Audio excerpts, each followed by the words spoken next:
Tuesday, everyone. Welcome to my living room for this week's episode of the Quickscreen Show. Last week I took my first week off in quite some time. I was bummed that I didn't have time to get one up, but I really just didn't. I'm going to try something new today. I'm going to try doing the show in one take. And I'm really nervous about this. I'm actually a really shy person by nature.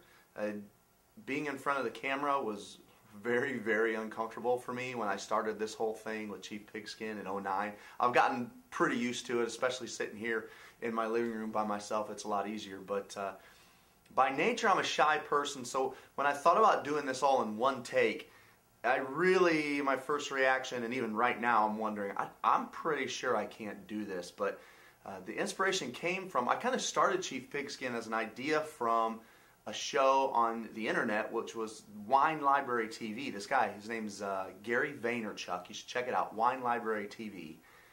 And he did like 1,000 episodes. It's just him, and he tastes wines, and he gives his opinion, and eventually gave wine scores. I'm not much of a wine connoisseur. I enjoy wine, especially like ones that actually just taste like fruit juice. But he's really good at this, and he was one of the reasons that I was inspired to even start Chief Pigskin in the first place, and definitely the main reason I was inspired to start the Quickscreen Show.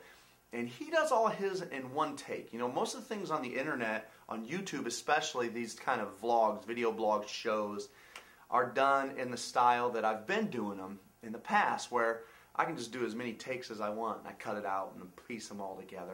But Vaynerchuk, his just seemed, I don't know, a little bit more personal. So I kind of just wanted to try this one take thing. So if I screw up, I screw up.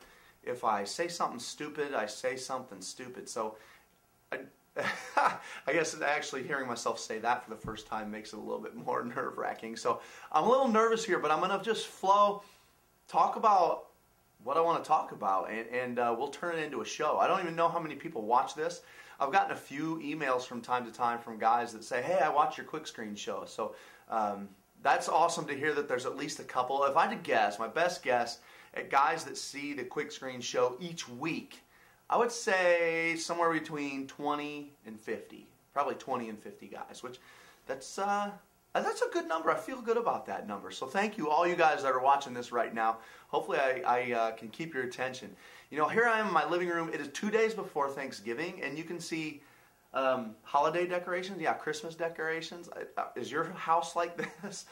This is what it is in my house. I feel like it's getting earlier and earlier every year. My wife really isn't the type of woman that gets crazy about Christmas, and it's decorations everywhere.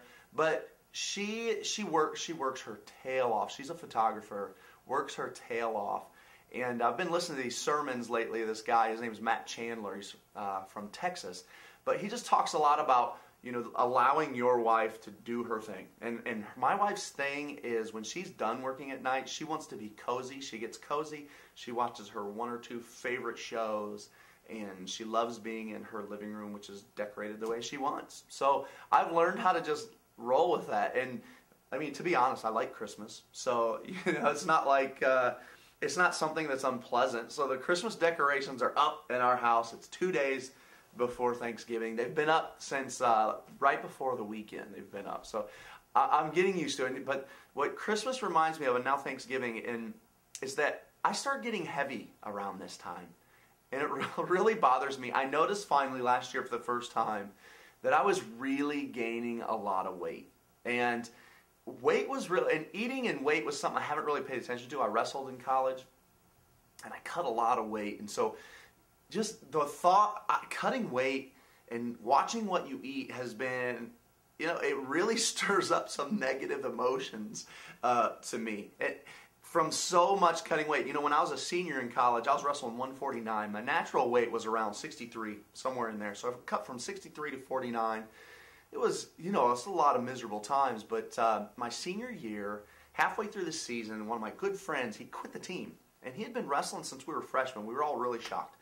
He quits. Well, he was the 165-pounder. And I can still remember that night when I realized, first we're all bummed that my buddy Pat had quit, and then it dawned on me, maybe I could go 65. And to this day, I'm mad at my buddy Pat for quitting, because my own weakness that allowed myself to say, I'm just going to go 65, not cut any weight, and wrestle here. I mean, I feel like I was really wrestling well at the time. I had won some big matches at 49 that year. I think I had a legitimate shot of being a national qualifier. This is Division III, but because I was very close the year before. But I went up to 65, and my chances at 65 really weren't good. I still won a lot of matches at 65. I had a good career, I think. I finished the year fairly strong. But, you know, I wasn't going to qualify for nationals, and I didn't qualify for nationals at 165. So, you know, weight, it is a pain. And last winter, and you'll see some videos from Chief Pigskin, it kills me. I was up to 195, and 95 for me, man, that's huge. I finally got it back down this summer to about 177, 78, and now I know, I just weighed in this morning, I'm back up to about 85.5. That's what I weighed this morning, and that is, I'm getting worried again. Holiday weight, I can't let myself get up to 195. Now, my biggest problem with watching my weight is that I only really like foods that are really crappy for me. Soda, I'm addicted to it. Pop, what do you call it? I'm addicted to pop, and I don't want to be. I tried doing the diet pop thing for a while, and I'm kind of getting back to it now that my weight's getting up again. But, man, I wish I had somebody kind of sitting back here I could bounce these ideas off of. That's what he has on Wine Library TV. He kind of has somebody he can talk to from time to time. But I struggle finding healthy foods that either, well, first of all, they have to be easy to make. I have to be able to do it really quick because I struggle. I don't like preparing anything. If I have to prepare it, I'm not going to eat it. It has to be super simple. So I struggle finding healthy foods that are super simple that I can eat and eat quickly because that's really how I eat throughout the day. So I do have one food. So I wanted to share you guys my one food, my one healthy food. I try to eat about a meal a day now that now that it's winter time and I'm trying to watch my weight and I know that holidays are coming. And it's yogurt and like granola. I used to eat that in college. I'm going to switch over here. I want to stick to the one take thing, but I'm going to switch over to my iPhone and just kind of show you guys here. I'm going to get my video going on my iPhone. Switch over to the iPhone here. I want to stop this here. Let's see if I can switch it over to me. Get it recording on the iPhone. Here we go. Okay, so I'm on the iPhone now. I'm going to take you guys my one healthy snack that I can do here is this, and now I got to switch it back around. It's just going to have some yogurt, and then the honey bunches of oats, just bunches. Man, that's good. I just pour these things in. It's like my morning cereal. And the other hugely, what I love about my yogurt and just bunches is that it actually goes well with water. So you know how there's a lot of foods like hot dogs. I mean, if I'm eating hot dogs. I can shut my iPhone off now. If I'm eating hot dogs, I have to have pop. I have to have a Coke. No, not Coke. I have to have a Pepsi or a Mountain Dew. If I'm eating pizza, I have to eat a Coke or a Mountain Dew. I have to. I can't drink water with those things. But this meal right here, it actually goes well with water. What do you know? What a novel idea. So I'm probably not going to actually eat this, make you guys watch me eat it, but I will definitely dive into that as soon as I cut this film.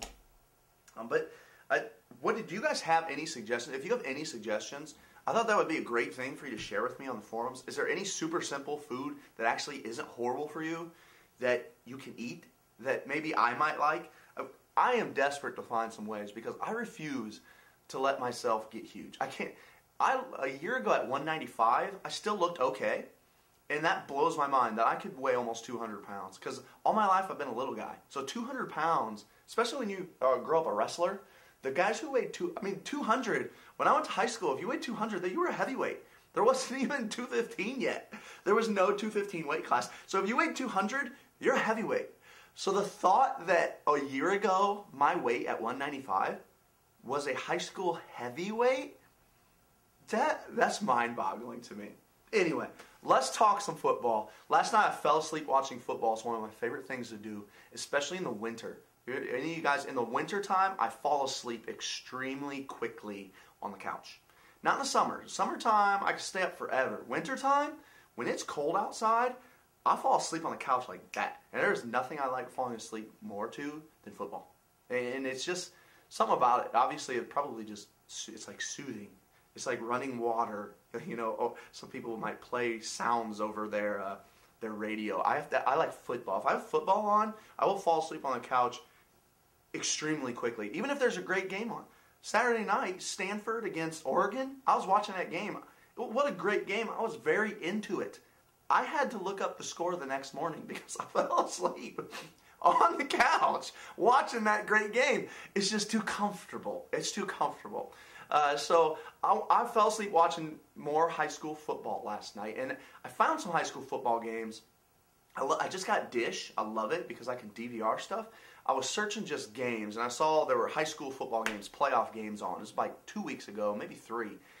And they weren't going to be on for a couple of days, so I DVR'd them. I forgot about them last night. I looked them up. One was from Louisiana. So I check out the teams, I fast forward on my DVR to find out what offenses they were running. They're both kind of spread offenses. I just get kind of bored watching high school spread offenses. I don't know why. I'm not insulting spread. It just bores me a little bit, probably because I'm a wing T guy. So I like seeing that. I can learn from that. So I go to the next game. It's from Indiana, and it's Cathedral High School in Indianapolis against Mount Vernon. And as Mount Vernon was running double wing, double tight, double wing. And it was perfect because I had been wanting to talk about the double tight, double wing here on the Quickscreen show. So it fed right into it. I knew I could watch, and of course I fell asleep to it when the score was only 14-7. It only took about one quarter. I think the second quarter had just started. I fell asleep. So I'm anxious to watch the rest of that game today. But it kind of fed right into the double wing. What I love about the double wing, I mean, I'm a wing T guy. We run a lot of double wing concepts so that we can get into like a rocket sweep. I love the double wing. I love the motion. I think motion against high school kids is brilliant. You get to use it against them. It just gives you another tool to kind of outthink and another tool to play with as a coach, kind of schematically, to play with motion. And I think kids, high school kids, no matter how much they're coached against, don't watch that motion man, don't watch the motion man. When he goes in motion, they can't help but almost lean that way. So if I'm a linebacker and this guy here goes in motion, it's like subconsciously, I just kind of, I start leaning this way. I can't fight. It's like a moth to light. You just go there. When they see that motion, it's just, they try hard to fight it, man, but kids just follow motion. That's why we use a lot of the double wing concepts in our wing T. So a lot of motion as much as we can. And obviously the double wing is predicated on that. So obviously there's a lot of different ways to run your double wing. You've got your flexible and stuff with your triple option. But this is really not option concepts. This is 2 tight ends, a butt sniffer fullback, as they call it, which is he's right on the quarterback's rear end. He's leaned about as far forward as you can lean. Your offensive line is leaned about as far forward as you can lean. And you just, boom, it's power football. And it's just numbers to the point of attack. You know, you look at that super blast, we call it super blast, the super power play, like student body. You know, just everybody on that left side, down block. Tight end, tackle guard, wing, down block, and just mow. We call it mowing. We just mow. That whole side, just down block and mow. And then you get the backside guard pulls, your fullback kicks out, your quarterback leads through. And this team I saw last night, I mean, there were times they were pulling guard and tackle through the point of attack. So some of you guys that might be double wing guys, you know, maybe is that part of the scheme? Like sometimes you just pull backside guard, sometimes you pull guard and tackle. Is that predicated on maybe who's covered or uncovered? If any of you are double wing guys, please log into the forums this week and kind of educate me a little bit. So I'm anxious to learn more. The double wing offense really intrigues me. I love running football. I love the wing. I've loved the wing T. I feel like I kind of graduated the wing T. I've only been a wing T guy for about 2.5 years now. And I feel like I graduated to it. I went through a lot of offenses before I ended up on that. There's just you know, with the whole, your belly series, your G scheme, the power play, your buck sweep when you're pulling both guards, there's just fantastic football plays. And to be able to put a little offense together, a package with full of really good plays, the trap is a great play. Just by itself, it's a great play. The boot by itself is a great play. You know, when you can put an offense together that has just a whole bunch, it's nothing but great football plays. You've got your power, your buck sweep, your trap, your boot. And then you throw in this student body play where, I mean, it's just, you got 5 guys at the point of attack. That's hard to stop. It's a great offense, and it really intrigues me. We're doing well with our offense right now, so it's hard for me to say to switch to that right now because our offense is really clicking, and I'm getting very familiar with our offense. We're not having a problem scoring, so it's hard for me right now to say I'm going to switch to this offense. But you know, when I think about some situations, I wish I had a coach here to kind of talk to, but when I think about situations where I would switch to the double wing, when would I switch to the double wing? Any of you out there thinking, are you looking for an offense right now? Some of you might be in that situation. You need to look seriously into this double tight double wing.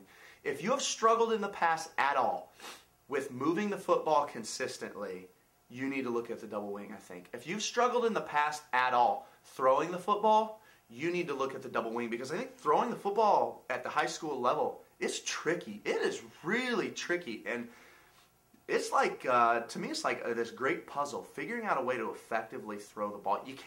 You just can't, at least at anything but the elite high school levels where they have athletes coming out of their ears. Anything below that, I think, you have a lot of inconsistencies from year to year, from a great receiver to an offensive line that can protect well enough to a quarterback that can make those throws. I mean, we just don't have a lot of resources in throwing the ball in high school football because I don't think you can watch a college game and try to do it the way they're doing it. It's hard. So if you've had trouble throwing the ball, you might want to consider the double tight double wing.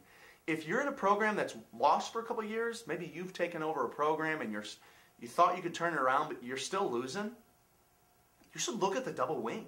I mean, the advantages are ridiculous. I did a podcast over on I do it with footballdefense.com, Joe Daniel from Football Defense.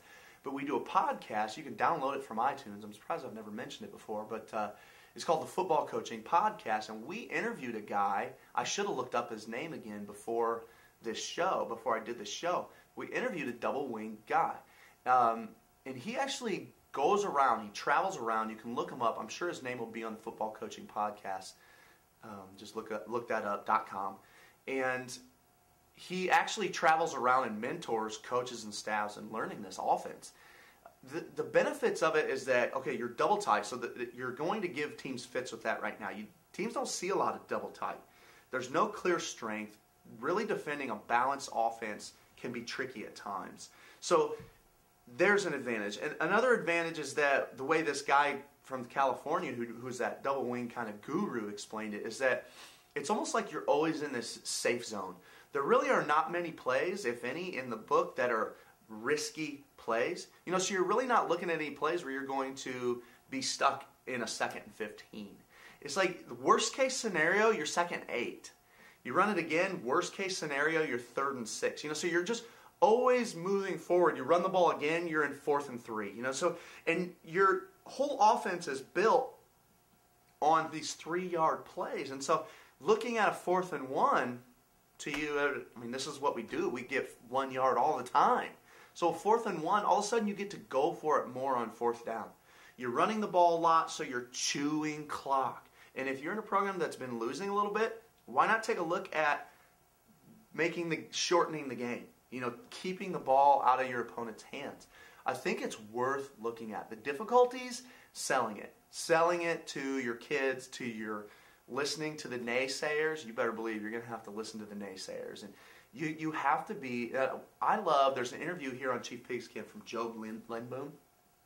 And I think it was him that said this. I remember in his interview, he's from DMAC in Illinois, that, you know, you have to be almost a little bit stubborn wills. You know, it's their will against yours.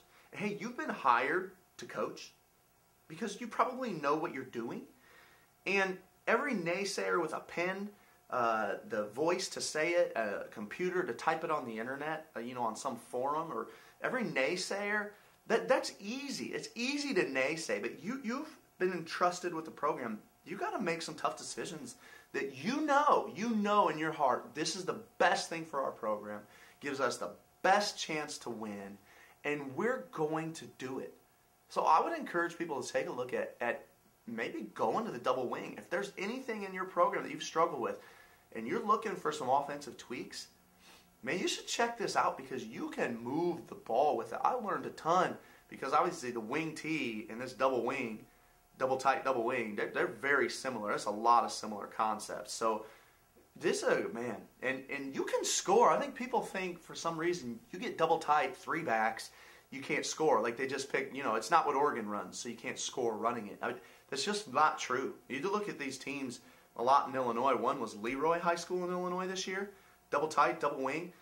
They did some splitting. They're a little bit multiple, but talk about scoring. Their first round playoff game, I think they scored 78 points. I think they scored in the 70s a couple times this year. You can score in this offense, and you can score a lot. It's a son of a gun to stop. I kind of wanted to go into how to stop the double wing this show, but I've already gone too long. I can't keep going. So I think it's about time to wrap up. For my first show with one take, I feel good about this. If you could, please log on to the forums. Remember, I'm giving away this book at Christmas time. It's Coaching Football Successfully by Alan Trimble, this guy from Jenks High School in Oklahoma. Really good read. I'm actually only halfway done with it, so don't judge me. But I'm giving this away, and I'm giving it away. I'm just doing a random drawing to anybody that has made comments from when I first started here on the Quickscreen show. And there's only been a few, so if you haven't commented yet, you still have a good chance. Look, there's Hawk Up has commented 3 times. His name will be in there 3 times. Klawo has commented once. Coach Pick has commented twice. Coach JD has commented twice on the Quickscreen show topic. So that's it. I mean, that's not a lot of names in there. Those of you, Hawk Up, Klawo, Coach Pick, Coach JD, thank you for watching the Quickscreen show and supporting by commenting. I really appreciate it. Hope you can win this book. All the rest of you guys, some of you that I know watch and haven't commented, hey, go comment. Help us out. Go comment. I know you like football, or you sure as heck wouldn't watch me in my living room talking about football. You wouldn't do it if you didn't love this game. So go talk. You can have a chance to win the book. I'm going to do that drawing on the Tuesday Quickscreen show before Christmas. Guys, thank you for joining me. I'm going to check my notes real quick. Is there anything else I left out? I don't think so. Check out the forums. Log on. Thanks for joining me on the Quickscreen show on ChiefPigskin.com. Until next time, Coach 'em up.